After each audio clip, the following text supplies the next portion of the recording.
Yeah, and this video is probably going to be too simple for some people, but then there's always people that don't know. So this is just changing the turn signal indicator on a Chevy.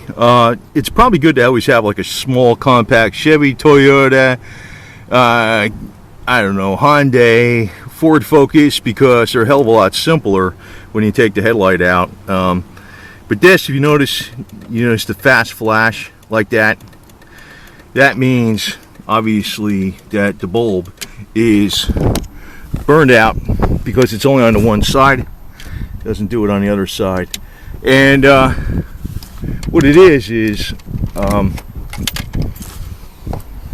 it's just this one indicator right here, this indicator, which is a 3357, but it's best to change them in pairs. Which is cool about this thing, it's got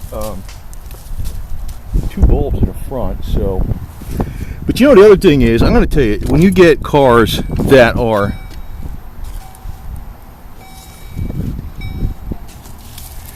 so, in other words, the little 194 bulb still works. It's like an instrument light bulb or bulb that still works, and you can see right there, which is cool. It's just that it's flashing faster because there's less load on it, and that's because one of the bulbs is burned out, which is this one. So now it's best to change them in pairs. It's pretty easy to take this apart.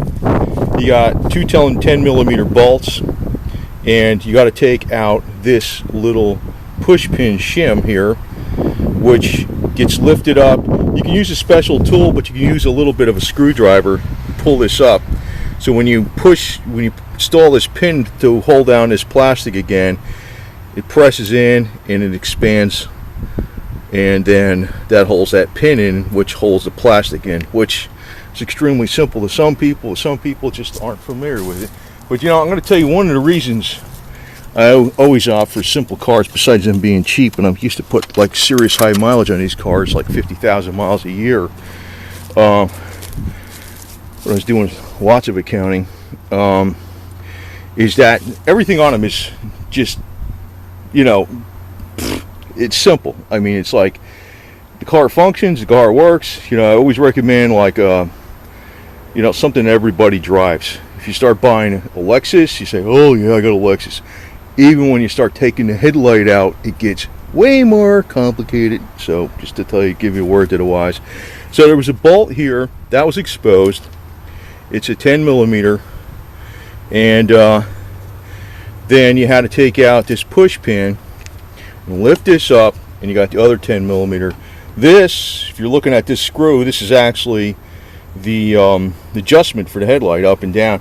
Now what I had to do was, since these lights were changed, these were like fogged out, and they get fogged out still even though I changed them. I had to shim up the headlight to bring it down, because these were some aftermarket garbage or something, replacement, because these are really like cracked and faded out.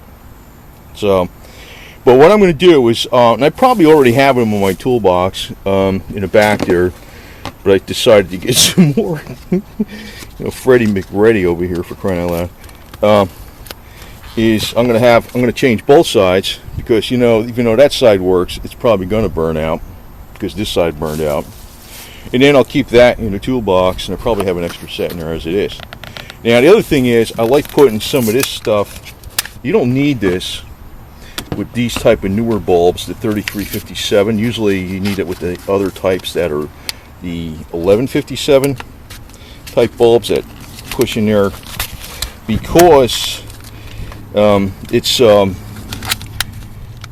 dielectric grease. It's designed to keep the bulb from everything from rusting, even though these newer sockets pretty much don't have that problem. But you might want to put a little dielectric grease on these contacts. Not really all that necessary for these freaking newer ones. I mean, this is probably even older tech now, because they're probably all freaking LEDs. But yeah, and actually, if you change out to LEDs on an older car, you're more than likely going to have to change to an electronic flasher, but you really don't need all that garbage. So this just pulls straight out. These pull straight out. There we go. Pull straight out.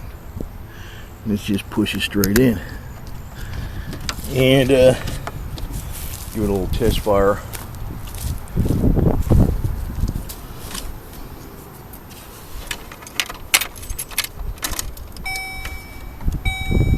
Yeah, it's working, of course. And you can see it's working. So, but yeah, I'll change both sides. Yeah, and it's like I said, that's why you really want to get compact cars, because compact cars are simpler. People don't realize all the crap, even for simple headlights.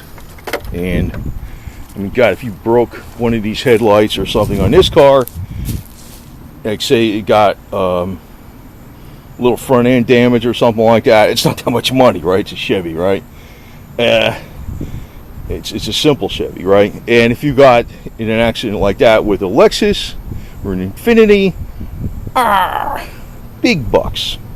Crying out loud, if you hit one of those mirrors on things with the turn signals incorporated, big bucks. So, I mean, I used to start getting these kind of cars because I was driving.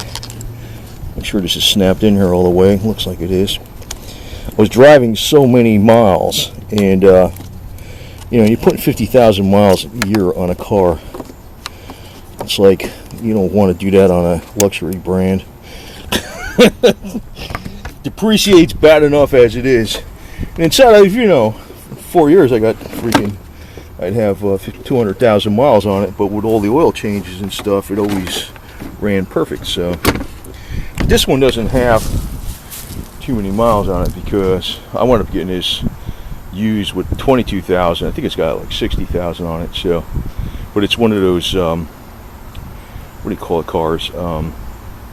It's got the compressed natural gas in it and all that type of stuff. So anyway, just remember, like, everything goes back the same way. But I had to shim these up because of this was some aftermarket crap that was in here, and I had to shim them up with if you ever change out your headlights or something, like the whole headlight assembly, you might find a lot of times these damn things aren't correct, and you can't bend these because they're plastic. It's plastic shit. So and there's not enough adjustment on them. So that's what happens when you get aftermarket.